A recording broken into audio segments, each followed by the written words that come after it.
8:10, Epigmenio, buen día. Buen día, Ciro, buen día, Manuel. Señor, buen día. Buenos días a todos. Pues los días de la tranquilidad y también un poco de la felicidad, ¿no?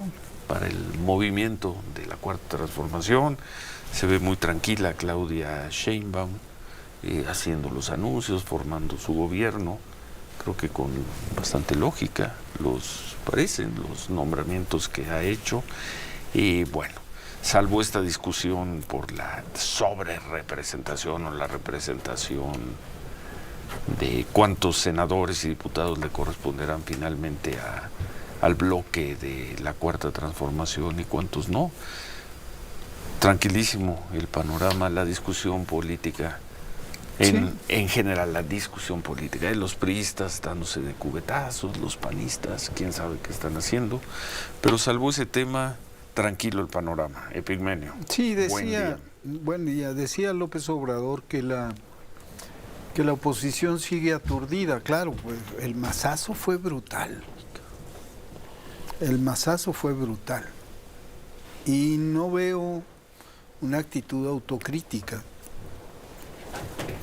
Se sigue pensando en una especie de continuo político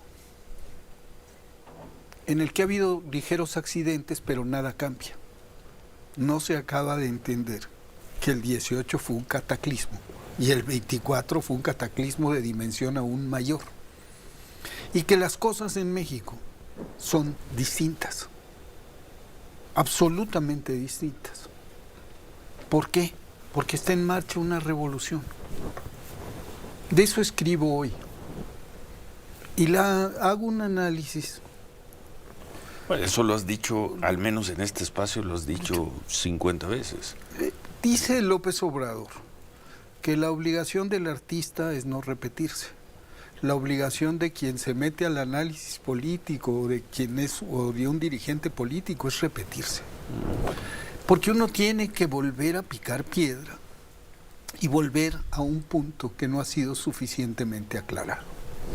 Y creo que una cosa nodal es entender las diferencias entre el llamado humanismo mexicano y la izquierda de América Latina. Y la primera diferencia que yo encuentro es nodal, es sustantiva.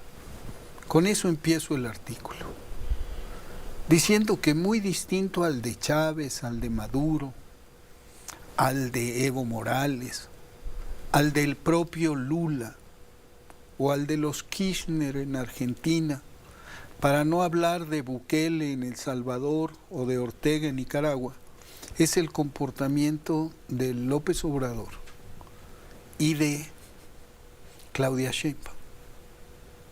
Y me pregunto por qué. La izquierda en América Latina ha tenido, y es parte de su sino trágico, un apego irrefrenable e histórico al poder. En cuanto llegan al poder, hacen hasta lo imposible para perpetuarse en él, las mismas figuras.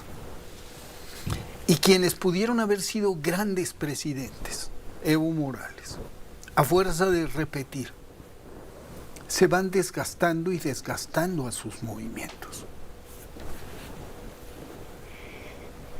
Y entonces la izquierda mexicana, el humanismo mexicano tiene un principio nodal: la caducidad del poder. El poder en México tiene fecha precisa de caducidad. No importa que seas una revolución triunfante, que tenga 60% de los votos, que sea una segunda victoria al hilo, que obtengas una mayoría en el Congreso. Eso se acaba con una fecha muy precisa. Y aquí no ha sucedido lo que sí ha sucedido en muchos países de América Latina, que se cambia la ley para abrir paso a la reelección, para abrir paso a la reelección simulada, o que se hereda el poder en un matrimonio. Aquí no ha sucedido ni va a suceder por la naturaleza de este movimiento. Aquí vamos a ver a López Obrador irse y a Claudia Sheinbaum irse cuando le toque. Y vamos a ver, ya lo estamos viendo, a una presidenta que se somete a la revocación de mandato y una presidenta que tiene una primerísima iniciativa para prohibir la reelección en todos los puestos de elección popular, que refrenda esta convicción, este principio nodal de la Cuarta Transformación, que la hace distinta a toda la izquierda del mundo. Es una revolución. No a la izquierda europea, por ejemplo. No a la izquierda europea democrática. Pero ahí voy a otros detalles, también a otras singularidades, pero sí muy distinta de la izquierda latinoamericana. Muy distinta.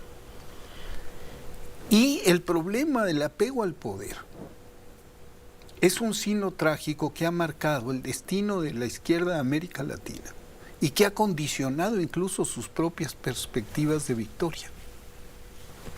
Grandes movimientos se han convertido en nada o han dado paso a gobiernos de ultraderecha o de derecha. Lo estamos viendo en Argentina. El kirchnerismo condujo a la debacle. Entonces, la Cuarta Transformación tiene características, además de la falta de apego al poder, es el sentido del poder, el origen del poder. Y tiene otra cosa que es nodal. No hay una vanguardia, como suele suceder en la izquierda latinoamericana, una vanguardia intelectual, una ilustrada, que conduzca al movimiento. Es un movimiento que tiene una raigambre distinta, que se mueve desde la base hasta la cúpula. Decía López Obrador que la vanguardia no va adelante, va en medio. Y esa es una concepción radicalmente distinta de lo que ha sucedido en América Latina. Muy pocos movimientos lo han tenido. El Ejército Revolucionario del Pueblo en El Salvador tenía esa noción de que la vanguardia no iba al frente, iba en medio.